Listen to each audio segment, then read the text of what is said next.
Sans l'aide extérieure, on ne peut pas vivre. C'est ce qu'on a mis dans la tête de tout le monde. Depuis la transition, il n'y a pas d'aide extérieure. C'est le même peuple qui, aujourd'hui, a l'entièreté de son territoire national. Comme vous l'avez dit, quelqu'un a dit la souveraineté perdue. C'est qu'avant, on ne croyait pas en soi. Aujourd'hui, il n'y a pas de portion du territoire malien où l'armée malienne ne peut pas aller. Ce n'était pas le cas avant la transition. Donc on a retrouvé l'entièreté de notre territoire national. Deuxièmement,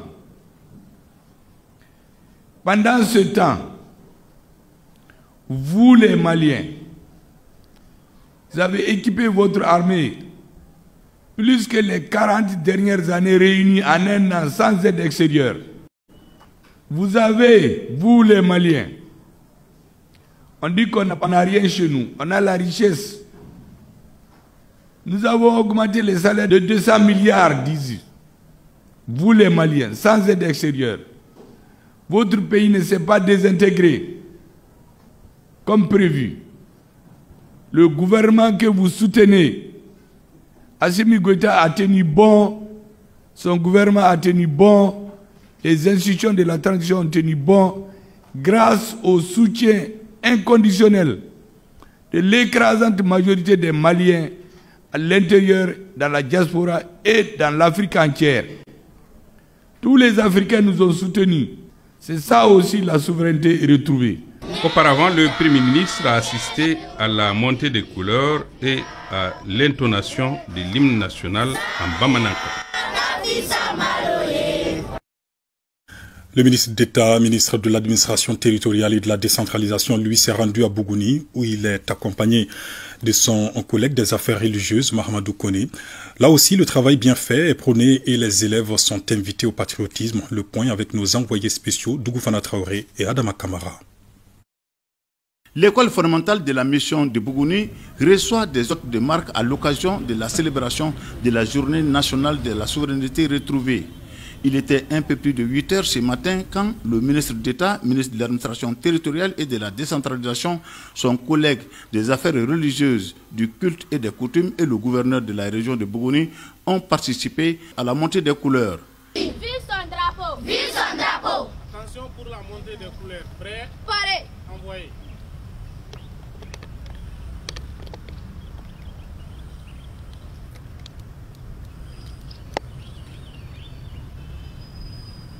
Elle sera suivie de la présentation d'une leçon modèle sur la journée dans la classe de la 9e année.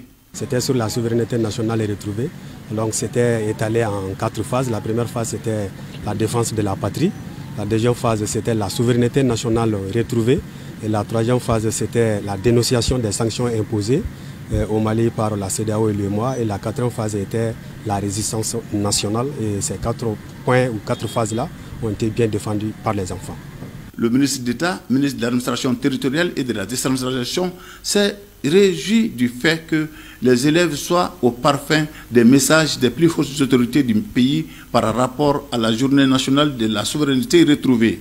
La leçon modèle elle-même a été brillamment dispensée par l'enseignant, suivant une méthode pédagogique très active.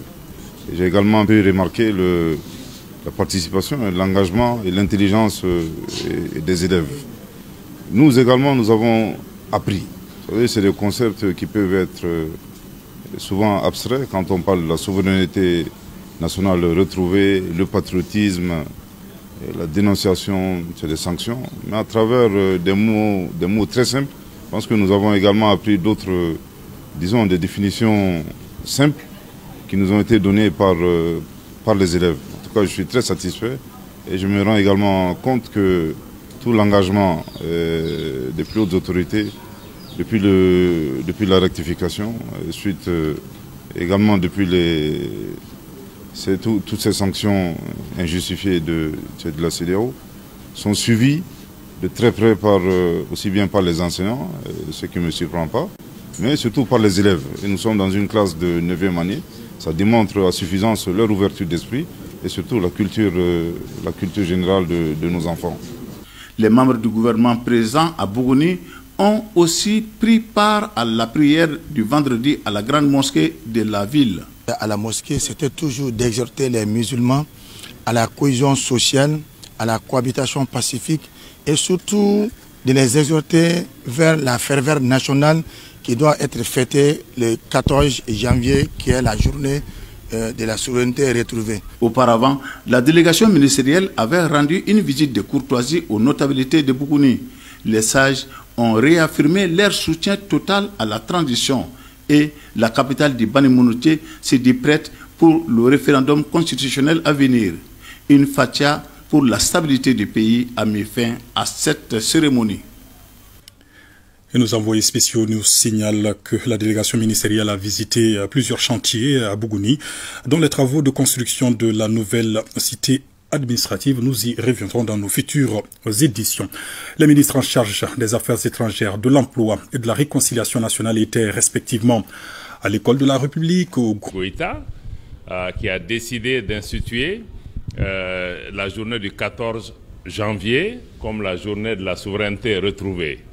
Parce que vous l'avez tous souligné ici, je suis très impressionné de voir que vous savez tous ce qui nous a conduit à cette journée du 14 janvier qui a donné une leçon au monde entier que le Mali, le peuple malien ne va pas se laisser marcher dessus, que nous avons une dignité, nous avons un honneur, nous comptons défendre notre souveraineté. Ça, il n'y a que les Maliens qui peuvent le défendre.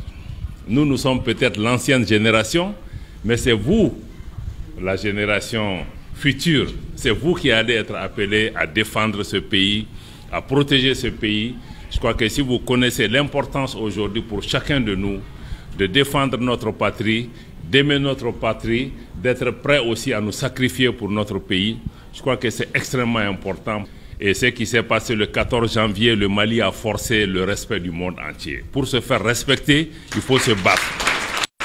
L'esprit patriotique a également guidé les ministres Bakary Doumbia et le colonel-major Ismaël Ouagé auprès des jeunes. De la transition a décidé avec l'ensemble de son gouvernement de faire en sorte que la journée du 14 janvier soit la journée de la souveraineté retrouvée, mais aussi la journée du drapeau. Donc tout simplement pour que l'ensemble du peuple malien se souvienne de cette journée et de savoir d'où on est venu, où on est aujourd'hui et où est-ce qu'on va. Les élèves ont compris le sens de la leçon. Donc,